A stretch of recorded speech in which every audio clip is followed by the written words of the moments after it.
দর্শক আপনারা দেখছেন শাহবাগের জাতীয় জাদুঘর শাহবাগের জাতীয় জাদুঘরের প্রাঙ্গণে আসলে ছাত্র দলের নেতাকর্মীদের আসলে ব্যাপক ভিড় আপনারা দেখতে পাচ্ছেন। এখানে কিন্তু তারা আসলে এসেছেন আগামীকাল যে ছাত্র সমাবেশকে ঘিরে, শাহবাগে ছাত্র দলের ছাত্র সমাবেশকে ঘিরে কিন্তু তারা এখানে উপস্থিত হয়েছেন। তারা কিন্তু দেশের বিভিন্ন প্রান্ত থেকে আসলে এসেছেন বলে আমরা জানতে পেরেছি। দর্শক, এখানে আমরা দেখছিলাম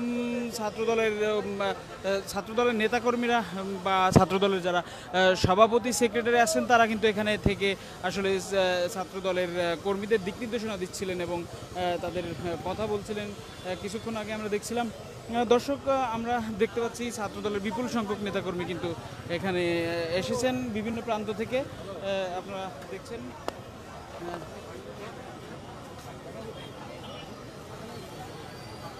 দর্শক, আপনারা দেখছেন আমরা ছাত্রদলের একজন কর্মীর সঙ্গে কথা বলবো। তারা রাতে আসলে এখানে কি জন্য অবস্থান নিয়েছেন সে কারণে আমরা কথা বলার চেষ্টা করব। ভাই, আপনারা রাতেই এখানে সরগরম দেখতে পাচ্ছি। বেসিক্যালি আমি কেন্দ্রীয় ছাত্রদলের জয়েন্ট সেক্রেটারি, আমার নাম বাইজিদ হোসাইন। এখানে আসলে আমি আসছিলাম, আমরা মঞ্চ প্রদর্শন করতে আসছিলাম যে মঞ্চ করা যায় কিনা, বাট রাজধানীবাসীর উপকারের জন্য আমরা রাতের মঞ্চটা করছি না, সকালে হয়তো করবো। বাট এই অন্য যে লোকগুলো দেখছেন এগুলো সব উৎসুক। আমাদের বিভিন্ন জায়গা থেকে দেশের ছাত্রদলের নেতৃবৃন্দ অনেক আগে চলে আসছেন। তারা তাদের ভালোবাসা থেকে, আবেগের জায়গা থেকে এখানে চলে আসছে। আমাদের প্রেসিডেন্ট এখানে আছেন এখন। আমরা চাই একটা সফল এবং সার্থক একটা সমাবেশ সফল হোক। আর দেশবাসীর কাছে দোয়া চাই, রাজধানীবাসীর কাছে এই যে আমাদের একদিনের জন্য কষ্ট হচ্ছে তাদের, এই জন্য আমরা ক্ষমা প্রার্থী এবং দুঃখ প্রকাশ করছি। ধন্যবাদ। দর্শক দেখছিলেন, তারা কিন্তু বলছিলেন যে আগামীকাল তাদের যে সমাবেশ, সেই সমাবেশ ঘিরে রাস্তায় যদি কোনো ধরনের যানজট বা কোনো যানজটের সৃষ্টি হয় তাহলে কিন্তু তারা সেই কারণে কিন্তু দুঃখ প্রকাশ করেছেন। দর্শক, আপনারা দেখছেন দেশপ্রবান্তর লাইভ। আমরা আছি শাহবাগের জাতীয় জাদুঘর প্রাঙ্গণ থেকে। দর্শক, আমরা ছাত্রদলের কেন্দ্রীয় কমিটির আরও একজন নেতাকে আমরা এখানে পেয়েছি। আমরা তার কাছে জানতে চাইব এই শাহবাগের আগামীকাল যে ছাত্র সমাবেশ সেটি ঘিরে আসলে ছাত্রদলের প্রস্তুতি এবং সারা দেশ থেকে যে নেতাকর্মী এসেছেন তাদের সম্পর্কে আসলে তারা কি বার্তা দিচ্ছেন। ধন্যবাদ আপনাকে। আমাদের জন্য মনে হচ্ছে একটি রাজনৈতিক ঈদের দিন।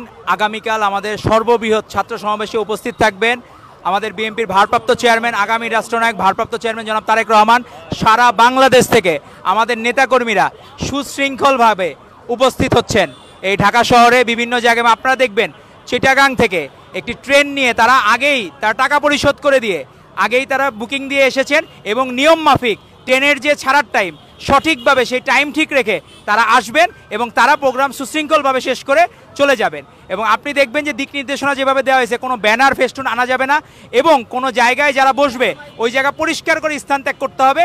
এবং ঢাকাবাসীর কাছে আমরা ক্ষমা চেয়েছি বাংলাদেশ জাতীয়তাবাদী ছাত্রদল আগামীকালে দুর্ভোগের জন্য, কারণ এইটা অনভিপ্রেত। কারণ আমরা প্রথমে প্রোগ্রামটি চেয়েছিলাম শহীদ মিনারে করার জন্য এবং অলরেডি ঢাকা বিশ্ববিদ্যালয়ের প্রক্টর আমাদেরকে অনুমতিও দিয়েছিলেন, কিন্তু এনসিপি দেখা গেল ছোট ভাইয়ের অনেকটা মামা বাড়ির আবদারের মতো। আমরাও বড় ভাই হিসাবে দায়িত্ব পালন করেছি, ছাত্রদল দায়িত্ব পালন করেছে, যে সেই জায়গায় তাদের দাবি মেনে নিয়ে আমরা শহীদ মিনার থেকে শাহবাগে চলে এসেছি। তো জনদুর্ভোগটাই আমাদের মূল বিষয়, তবে আমরা চেষ্টা করব জনদুর্ভোগ যত বেশি কমানো যায়। এবং ভারপ্রাপ্ত চেয়ারম্যান জনাব তারেক রহমান কালকে দিক নির্দেশমূলক বক্তব্য দিবেন, যেটি বাংলাদেশের আগামী বাংলাদেশ গড়ার জন্য গঠনমূলক হবে। ধন্যবাদ আপনাকে। দর্শক, আপনারা দেখছিলেন, আমরা কিন্তু আরও একজন ছাত্রদলের নেতার সঙ্গে কথা বলবো। ভাইয়া, একটু বলবেন যে আগামীকাল আপনারা আসলে কোন ধরনের বার্তা দিচ্ছেন ছাত্র সমাজের উদ্দেশ্যে? শোনেন, আমাদের সাংগঠনিক অভিভাবক জনাব তারেক রহমান, উনি প্রধান অতিথি হিসাবে উপস্থিত আছেন, আগামীকালকে প্রোগ্রামে থাকবেন। তো ওনার কাছ থেকে আমরা ইনশাল্লাহ একটা বার্তা পাবো, যে জন্য উৎসুক যে লক্ষ লক্ষ ছাত্র জনতা তারা আগামীকালকের এই জমায়েতে সবাই উপস্থিত থাকবে তারেক রহমানের বক্তব্য, তার নির্দেশনা শোনার জন্য এখানে মেনলি ওনার কাছ থেকে আমরা পাবো।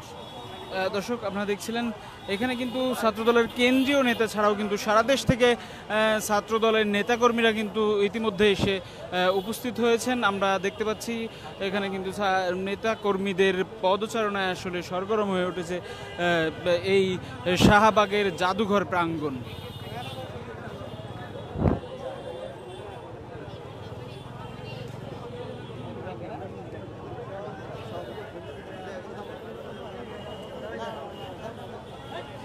দর্শক আপনারা দেখছেন এখানে কিন্তু বিভিন্ন প্রান্ত থেকে এসে কিন্তু তারা গ্রুপের ছবি তুলছেন।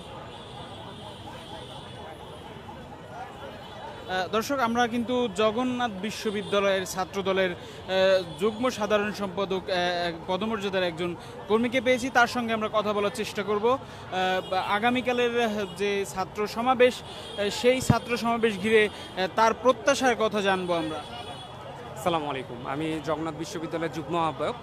আগামীকালকে আমাদের জাতীয়তাবাদী ছাত্র দলের যে সমাবেশটা হয়েছে সেটা আসলে আপনারা জানেন যে জুলাই আগস্টের গণ অভ্যুত্থানকে কেন্দ্র করে আমাদের এই সমাবেশ।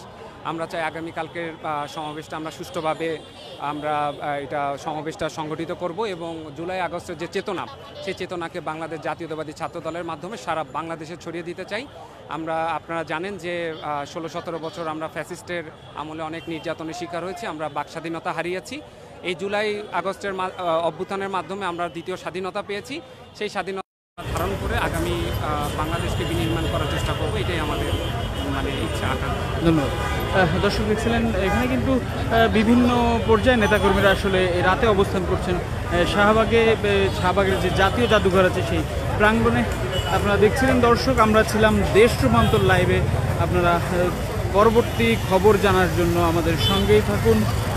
দর্শক আমরা কথা বলছিলাম এখানে ছাত্রদলের বিভিন্ন পর্যায়ের নেতাকর্মীদের সঙ্গে। আপনারা দেখছিলেন কালকে সকালে ছুটি লাগবে, আমি তো অলরেডি ঢাকার বাইরে, সাভারের। দর্শক আপনারা ছাত্রদলের আরও একজন নেতার সঙ্গে আমরা কথা বলবো। আগামীকালের যে ছাত্র সমাবেশ, সেখান থেকে আসলে সাধারণ ছাত্রদের এবং সারা দেশের সাধারণ শিক্ষার্থীদের উদ্দেশ্যে আসলে কী বার্তা দিতে চান ছাত্রদলের নেতাকর্মীরা, সে বিষয়ে আমরা জানব। বাংলাদেশ জাতীয়তাবাদী ছাত্রদল থেকে আগামীকালকের আয়োজন ছাত্র সমাবেশ থেকে আমরা আগামীতে বার্তা দিতে চাই যে আমাদের যে বাংলাদেশটা, এটা একটা হিন্দু, মুসলিম, বৌদ্ধ, খ্রিস্টান সৌহার্দ্যের বাংলাদেশ। এই বাংলাদেশে যেন আর কোনো মব কালচার তৈরি না হয়। ক্যাম্পাসে যে একটা গুপ্ত সংগঠন চলছে, গুপ্ত রাজনীতি চলছে, সেই রাজনীতি না থাকে, প্রকাশ্যে যে যার মতো, যে যার আদর্শে, যে যার ধারায় রাজনীতি করতে পারে, আমরা সেই বার্তা দিতে চাই। আমরা বার্তা দিতে চাই যে আগামীর বাংলাদেশ যেন গণতান্ত্রিক একটা দেশ আসে। আমরা বিগত 3-4টা নির্বাচন ভোট দিতে পারি নাই, সুন্দর একটি ভোটের মাধ্যমে যেন আমরা আগামীতে একটা গণতান্ত্রিক সরকার পাই, এই আমাদের বার্তা। মূলত বার্তা হচ্ছে আমাদের যে এখন একটা অগণতান্ত্রিক প্রক্রিয়া, যে যেভাবে পারছে দেশ পরিচালনা করছে, যে যেভাবে পারছে মব কালচার তৈরি করছে, এই মব কালচার থেকে বের হয়ে আসতে হবে, এটা আমাদের বার্তা। আমাদের 64 জেলা থেকে সারা বাংলাদেশ থেকে ছাত্ররা আসতেছে। আমাদের এখানে মেডিকেল ক্যাম্প থাকবে, আমরা মেডিকেল ক্যাম্পের দায়িত্বে আছি, অ্যাম্বুলেন্স থাকবে। আপনারা দেখতে পাচ্ছেন ইতিমধ্যে বুথগুলা তৈরি হচ্ছে শাহবাগ থানার সামনে, টিএসসির সামনে, ইন্টারকন্টিনেন্টালের সামনে, বারডেমের সামনে। আমরা রাত্রে ঘুরে ঘুরে বুথগুলো কার্যক্রম দেখতেছি। আগামীকাল ইনশাল্লাহ আমরা যেন কোনো অপ্রীতিকর ঘটনা না ঘটে, কোনো হেলথ রিলেটেড প্রাথমিক চিকিৎসা যেন আমরা দিতে পারি, তার জন্য আমরা সর্বাত্মক ভূমিকা পালন করছি। ধন্যবাদ। দর্শক আপনারা দেখছিলেন, তারা কিন্তু বলছেন আগামীর বাংলাদেশ যেন অসাম্প্রদায়িক বাংলাদেশ হয় এবং আগামীর বাংলাদেশ যাতে ইনক্লুসিভ বাংলাদেশ হয়, সেই বার্তাই কিন্তু তারা দিতে চাচ্ছেন এই সমাবেশ থেকে। এবং এই বাংলাদেশে যেন মব কালচার যেটি সৃষ্টি হয়েছে, সেই মব কালচার যেন আর না থাকে, সেটি তারা বলছেন। দর্শক আপনার দেশ রূপান্তর লাইভের সঙ্গে ছিলেন। পরবর্তী খবর জানার জন্য দেশ রূপান্তর লাইভের সঙ্গেই থাকুন।